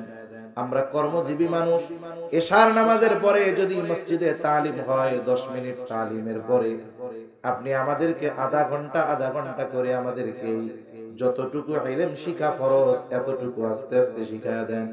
বলেন তো কোন মসজিদের ইমাম সাহেব এই কথা বলবে নাকি যে আমি খুব ব্যস্ত, এগুলো শেখাতে পারবো না? বলবে? কিন্তু আমরা শিখতে চাই না। আমরা কেন শিখতে চাই না? আমাদের অভ্যাস হইল আমি তো ইমাম সাহেবরে একটু গরম দিয়া কথা কই, আমি যে দোয়ায় কুনুত পারি না এটা যদি ইমাম সাহেব জানে আমার ইজ্জত থাকবো? আমার যে সূরা কালাম শুদ্ধ নাই এটা যদি ইমাম সাহেব জানে তাহলে আমার কি মান সম্মান থাকবে? এই যে লজ্জার কথা চিন্তা কইরা যে বুড়া কালে আপনি শিখতেছেন না, আখেরাতে তো মার খাওয়া লাগবে। ওই মার খাওয়ার চাইতে ইমাম সাহেবের কাছে একটু লজ্জা পাওয়া অনেক অনেক ভালো, ঠিক কিনা বলে? এজন্য আমরা ইমাম সাহেব হুজুরদের বলবো যে আমাদের একটু শিখায় দেন। সূরা ফাতিহা সহ নামাজের জন্য কমপক্ষে 5টা সূরা দরকার, এগুলা একটু শুদ্ধ করে শিখায় দেন। নামাজের ভিতরে যেই জিনিসগুলো আমরা পড়ি, আত্তাহিয়াতু, দুরূদ শরীফ, দোয়া মাসুরা, এগুলা সহ সব আমাদেরকে একটু শিখায় দেন। দোয়া কুনুতটা একটু আমাদের শিখায় দেন, শুদ্ধভাবে হয় কিনা। দেখেন আপনার কোরআন যদি অশুদ্ধ হয় আপনি নামাজ পড়লে তো নামাজ হবে না, কারণ নামাজ ভঙ্গের কারণ 19টা। 1 নাম্বার কারণই হইল কেরাতে অশুদ্ধ হওয়া। আপনার পড়া যদি শুদ্ধ না থাকে আপনার নামাজই হবে না। এজন্য এই বিষয়গুলো আমাদের জন্য শেখা ফরজে আইন। শেখা কি জোরে বলেন? ফরজ। নাইলে ক্ষতি কি হবে? মাসলা মাসাইল যদি না শিখেন, মনে করেন আপনি নামাজ পড়তেছেন, একজন নামাজ পড়তেছে, নামাজের বাহিরে ভেতরে আছে 13 ফরজ। কয় ফরজ? জোরে বলেন কয় ফরজ? এই 13 ফরজ থেকে যদি একটা ছুটা যায় নামাজ কি হবে? এখন নামাজি নামাজ পড়তেছে কিন্তু তার নামাজের বাহিরে ভেতরে 13 ফরজ তার মুখস্থ নাই, জানা নাই। দেখা যাবে নামাজের মধ্যে ফরজ একটা ছুটে গেছে, অথবা নামাজের বাহিরের ফরজগুলা থেকে একটা ফরজ ছুটে গেল। সে তো খুব একাগ্রতার সাথে ধীর স্থিরতার সাথে নামাজ পড়ে গেল, কিন্তু ফরজ ছুটে যাওয়ার কারণে তার নামাজ হয় নাই, সে টেরও পায় নাই। কেন? বলে সে নামাজের বাহিরে ভেতরে 13 ফরজ জানে না। না জানার কারণে ফরজ যদি ছুটে যায় সে জানতেও পারবে না, টেরও পাবে না। সে জানুক আর না জানুক, টের পাক আর না পাক, তার নামাজও হবে না। নামাজের ওয়াজিব 14টা, বলে 14টি থেকে যদি একটি ছুটে যায় তাকে সাহু সিজদা দিতে হবে, সিজদায়ে সাহু না দিলে নামাজ হবে না। কিন্তু নামাজি ওয়াজিব ছুটে গেছে, টের পায় নাই, কারণ নামাজের 14 ওয়াজিব তার জানা নাই, সাহু সিজদাও দেয় নাই। সে জানুক আর না জানুক, সাহু সিজদা যদি সে না দেয় তার নামাজ হবে না। বলে নামাজ ভঙ্গের কারণ 19টা। 19টি কারণ থেকে নামাজের মধ্যে যে কোনো একটি কারণ যদি পাওয়া যায় তাহলে তার নামাজ ভঙ্গ হয়ে যাবে। নামাজি নামাজ ভঙ্গের কারণ 19টা জানে না। দেখা যাবে নামাজের মধ্যে নামাজ ভঙ্গের কারণ পাওয়া গেছে, সে টেরও পায় নাই, সে টের পাক আর না পাক তার নামাজ থাকবে না। পবিত্রতা সম্পৃক্ত মাসলা মাসাইল গুলাও জানতে হবে। বলে অজু ভঙ্গের কারণ 7টি, নামাজের মধ্যে যদি এই কারণগুলো পাওয়া যায় তাহলে তো অজু থাকবে না। অজু নাই তো পবিত্রতা নাই, পবিত্রতা নাই তো নামাজও নাই। নামাজ সাথে সাথে গোসলের ফরজ 3টা। বলে একজনের জুনুবি গোসল, পবিত্রতা অর্জনের গোসল। এখন এই 3 ফরজ থেকে যদি একটিও ছুটে যায় তার পবিত্রতা অর্জন হবে না। সে যতই অজু করুক না কেন তার পবিত্রতা হবে না, আর পবিত্রতা অর্জন হয় নাই তো তার নামাজও হবে না, ঠিক কিনা বলে? এই জন্য মাসলা মাসাইল গুলো জানা দরকার। এই যে রোজার মাস আসতেছে, প্রত্যেকেই আমরা কম বেশি ওই সময়গুলোতে অবসর থাকার চেষ্টা করি, সময়গুলোকে কাজে লাগাবো, কোরআন তিলাওয়াত গুলা শুদ্ধ করে নিব, কমপক্ষে নামাজের সূরাগুলো শুদ্ধ করে নিব, সাথে সাথে ইমাম সাহেবের সাথে পরামর্শ করে মাসলা মাসাইল গুলো জানা নিব। আর যদি না জানি তাহলে আমার ক্ষতি হবে, আমার লজ্জাকে লুকাতে গিয়ে আমার ইবাদত গুলোকে আমি আপনি বাতিল করে ফেলবো। ঠিক কিনা বলেন? শিখবো তো ইনশাআল্লাহ, আল্লাহ তৌফিক দান করেন। 4 নাম্বার শর্ত, খাবার এবং উপার্জন দুটাই হালাল হতে হবে। যদি খাবার হালাল না হয়, উপার্জন হালাল না হয়, তার ইবাদত কবুল হবে না। 5-6 মিনিটের মধ্যে আমার আলোচনা শেষ। এরপরে মুফতি আজিজুল ইসলাম সাহেব আসবে, উনিও মনে হয় আপনাদের এলাকার কৃতি সন্তান, তাই না? আসবে, আলোচনা করবে। তাহলে খাবারও হালাল দরকার, উপার্জনটাও হালাল হতে হবে। অনেক মানুষ আছে উপার্জন হালাল হারাম এটা যাচাই বাছাই করে না, যা পায় তাই খায়, ঘুষ খায়, সুদ খায়, অন্যের কামাইরা খায়। বাজারে গিয়া গোশত কেনার সময় কসাইরে জিজ্ঞাসা করে বিসমিল্লাহ কইছিলি নাকি? আছে না এমন আল্লাহর বান্দা? কসাইরে যায় কই, এত বড় গরু জবাই দিলি রাতের বেলা, তোরা নাকি 2-3 জনে জবাই দেস, ওই টাইমে কি তোর বিসমিল্লাহ কইতে মনে ছিল? এই মাসালা খুব ভালো মতো জানে। ইচ্ছা কইরা বিসমিল্লাহ বাদ দিলে কি হয়? হালাল প্রাণীর গোশত আর হালাল থাকে না। এখানে একটা মাসালা যায় না, আমরা যখন এই কথাগুলো বলি না যে বাবার নামে জবাই দেওয়া যাবে না, কোন পীরের নাম নিয়ে জবাই দেওয়া যাবে না, একমাত্র জবাই দিতে হবে কার নামে? আল্লাহর নামে। এখন কতজন সালাক আছে, মনে মনে নিয়ত রাখে এইটা বাবার জন্য, মুখে কয় বিসমিল্লাহি আল্লাহু আকবার, এই প্রাণীর গোশত হালাল না। কেন? কারণ নিয়তে কি রাখছে? বাবা, মুখে কইছে কি? আল্লাহ। কাজ হবে? ও ফাঁকি দিবে হয়তো পাবলিকলি, কিন্তু মনে মনে তো বাবার নাম। কিন্তু কোন মুমিন যদি অনিচ্ছায় বিসমিল্লাহ বলতে ভুলে গেছে, যদি মনে পড়তো আল্লাহর নামই বলতো, অনিচ্ছায় বিসমিল্লাহ ছুটে গেছে, সমস্যা নাই। কিন্তু ইচ্ছা করে যদি বাদ দেয় তাহলে সমস্যা। আবার ওই যে কোনটা, যে অন্তরে আছে বাবার নামে কিন্তু মুখে কইছে বিসমিল্লাহ, হবে না, ওটাও হারাম। কথা বুঝতে পারছেন তো? এজন্য অনেক সময় অনেকে বাহিরে সফরে যান, আপনাদের মাগুরা যান, ঢাকায় যান, হোটেলে খাবার খাওয়া হয়। হোটেলে সবচাইতে নিরাপদ হইল মাছ, ওটা পচা হইলেও হারাম তো হইল না। কিন্তু আপনি যখন গরুর গোশত খাচ্ছেন, আমাদের দেশে বিভিন্ন দেশ থেকে প্রসেসিং মাংস আসে, গোশত আসে, 400, 450, 500 টাকার উপরে কেজি হয় না। ওইগুলো ওরা কিনে কিনে বিক্রয় করে। 800 টাকা দিয়ে গরুর গোশত না কিনে হাড্ডি সহ, ও যদি 450 টাকায় হাড্ডি ছাড়া মাংস পায়, এটাই তো কিনবে। এখন কথা হলো এগুলো আসে কোথার থেকে? পৃথিবীর মধ্যে সবচাইতে বেশি গরুর গোশত রপ্তানি করে, মানে বিদেশে পাঠায়, 1 নম্বরে আছে আমাদের পাশের দেশ ভারত, 1 নম্বর। 2 নম্বরে সম্ভবত ব্রাজিল। এখন ভারতে যারা গরুর গোশত বিভিন্ন দেশে রপ্তানি করে, যে কোম্পানিগুলো মালিক, এগুলো সব মদিল্য। অথচ দেখেন এই মদিল্য, কোন মুসলমান যদি গরুর গোশত খায়, গরুর গোশত না, কতজনে তো খাসির গোশত পাইছে, গরুর গোশত খাইয়া পিটায় মেরে দিচ্ছে। অথচ তার কাছের লোকেরা সবচাইতে বড় গরুর গোশত রপ্তানিকারক তার কাছের মানুষ। এখন বলেন, ওর কোম্পানিতে মুসলমানরা নিয়োগ দিবে? নিয়োগ দিবে না। আর এই সব কোম্পানিতে পশু জবাইয়ের প্রসেসটা হয় সব মেশিনের মাধ্যমে। ওই জায়গায় যেই পদ্ধতিতে জবাই হয়, বিসমিল্লাহ তো বলবেই না, যেই পদ্ধতিতে হয় এটাও সায়েন্টিফিক ভাবে ক্ষতিকর। এজন্য বাহিরে যখন কোথাও যাব, আমরা গরুর গোশত খাবো না। অনেক সময় আপনারা অনেক জায়গায় দেখা যায় ওই নলা মলা পাইলেও ছাড়ে না। অনেক জায়গায় এই সমস্ত নলা মলা এসব আমদানি করে। এজন্য বাহিরে গিয়ে গোশত খাওয়া থেকে বেঁচে থাকবো। আমরা মাঝে মধ্যে রাতের বেলা মাহফিল করে যাই, ওই ঢাকায় কাপ্তান বাজার ওইদিক দিয়া নামি, আর পাশে হলো মুরগির আড়ত। ট্রাকে ট্রাকে আমরা দেখি যে মুরগি মইরা হুতায় রয়েছে, একটাও ডাস্টবিনে দেখি না, সব কই যায়? সব যায় গ্রিল হয়, গ্রিল। বাইতুল্লাহ গেছি একবার, কুমিল্লার এক ছেলের সাথে দেখা হয়েছে আমার। সে বলতেছে খুব মহব্বত করে, হুজুর খুব কষ্টে পড়ে দেশে চলে আসছি, বহুত কাম জানতাম। কি কয়, আমি রেস্টুরেন্টের কাজ জানি, চাইনিজ মাইনিজ এইগুলা বানাইতে পারি, বড় বড় গ্রিল বানাইতাম। তা এই দুঃখে আইছি। কোন দুঃখে? বলে এই যে কাপ্তান বাজারে যে মরা মুরগি, এগুলো অল্প দামে কিনে আনা হয়। এখন ওলামায়ে কেরাম আমার সুরাত দেখে আমার কাছে আইসা জিজ্ঞাসা করে, ভাই মুরগি ঠিক আছে তো? এখন আমি তো মিথ্যা কথা কইতে পারি না, আমি কই এটা না খাওয়াই ভালো। তা এইভাবে কয়দিন ফিরায় দেওয়া যায়?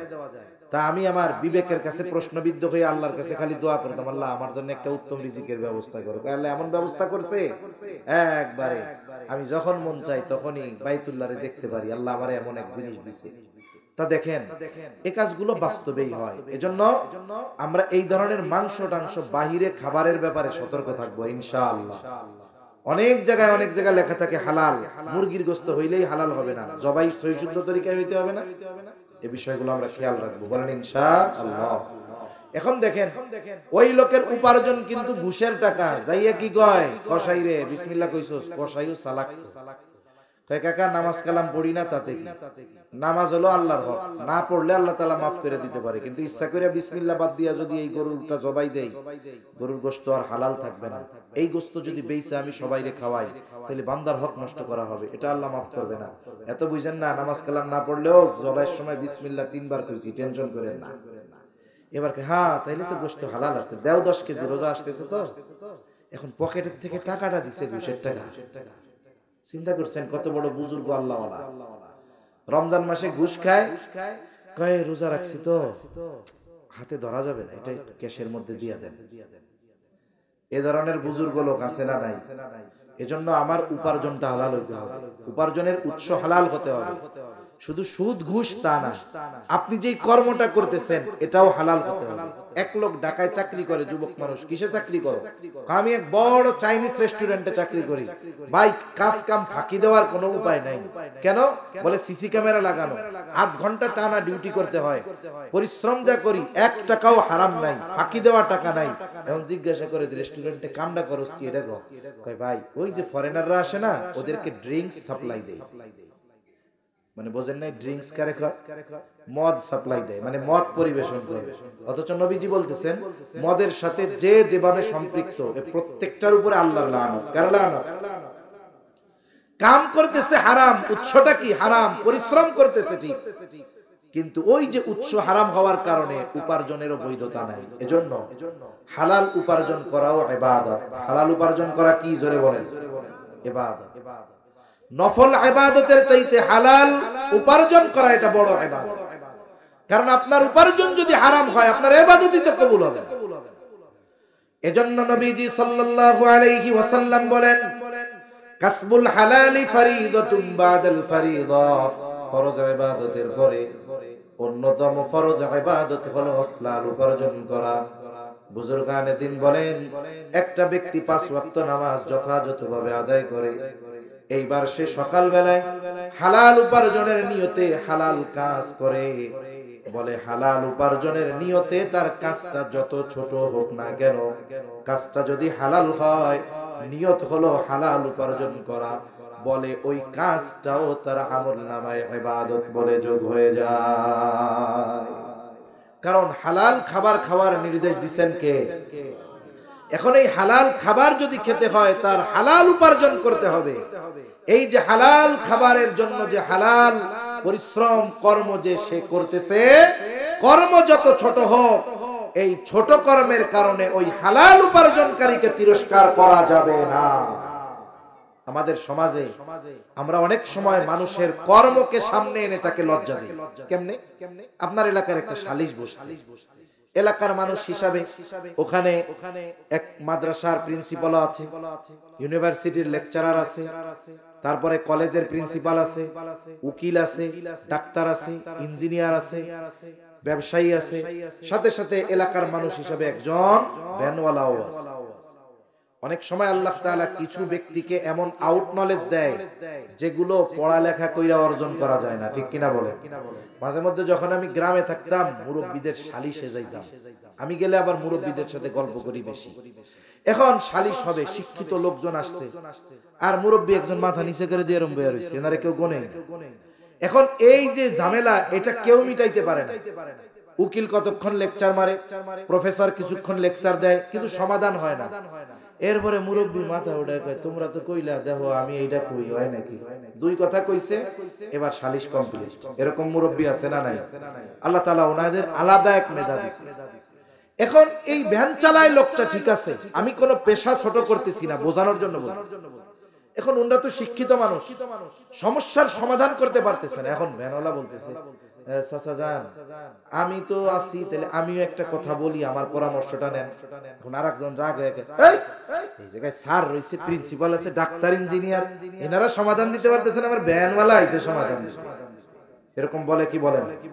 এলাকার মানুষ, তার নাম উনি জানে না, তার বাপরে চিনে না, চিনে কিন্তু নাম না বলে ভ্যানওয়ালাকে আগে উল্লেখ করার কারণ হলো তার এই পেশাকে পদধারী ব্যক্তি, সে যদি হারাম উপার্জন করে, আল্লাহর কসম তার চাইতে আপনার বাজারে যেই ব্যক্তি মুচেই জুতা সেলাই করে হালাল উপার্জন করে, বলে ওর চাইতে, ওই ঘুষখোরের চাইতে ওই মুচি আল্লাহর কাছে বেশি প্রিয়। ঠিক কিনা বলে?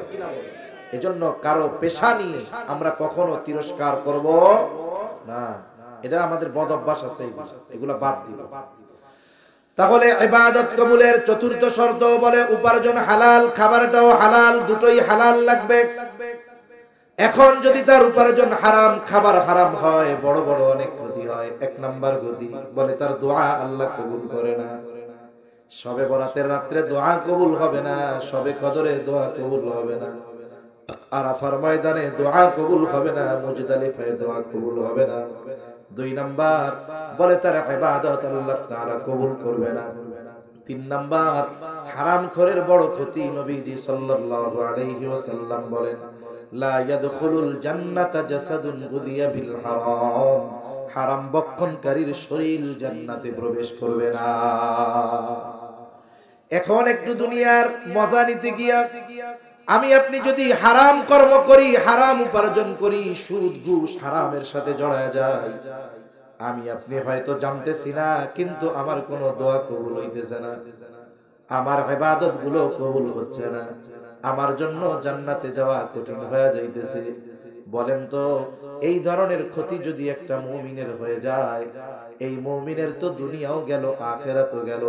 এই জন্য দুনিয়ায় একটু লবণ দিয়া খাই, একটা তরকারি দিয়া খাই, একটু কষ্ট করে খাই, হালাল খাই, তবুও হারামের সাথে আমরা জড়াবো না। জোরে কোন ইনশাআল্লাহ। কিস্তি মিস্তি সুদ মুদ এইগুলার সাথে যারা আছেন বাদ দিবেন। কিস্তি হলো এমন এক জিনিস, এটা যে একবার নিছে ওর জীবনেও ঘুরাবে না। ও এক কিস্তি শোধ করার লাইগা আরেক জায়গা থেকে উঠায়। আল্লাহ কয় তোর বউরে বিমারটা দিয়া লই, তুই যাইবি কেমন? তোর ছুটার উপায় নেই। এজন্য এই ধরনের সকল হারাম থেকে বাঁচার চেষ্টা করব তো ইনশাআল্লাহ। এটা গুরুত্ব দিতে হবে আমাদের। এখন আসেন, কথা শেষ আমার। যদি ঈমান ঠিক রেখে চার শর্ত আলোকে আমল করতে পারি, আল্লাহ তাআলা কয় ধরনের পুরস্কার দেওয়ার ঘোষণা জানিয়ে দিয়েছিলেন? দুই ধরনের। কয় ধরনের? প্রথম ধরনের দুনিয়ায় আল্লাহ কি দিবে? ফালানুহিয়ান্নাহু হায়াতান তাইয়্যিবা, আল্লাহ তাআলা তাকে হায়াতে তাইয়্যিবা দান করবে। হায়াতে তাইয়্যিবার ব্যাখ্যায় মুফাসসিরিনে কেরাম বলেন, একজন বলেন হায়াতে তাইয়্যিবা হলো সুখময়, আনন্দময়, শান্তিময়, পবিত্র জীবন। দুই নাম্বার অমুখাপেক্ষী জীবন, তার মানে সে মানুষের কাছে মুখাপেক্ষী হবে না।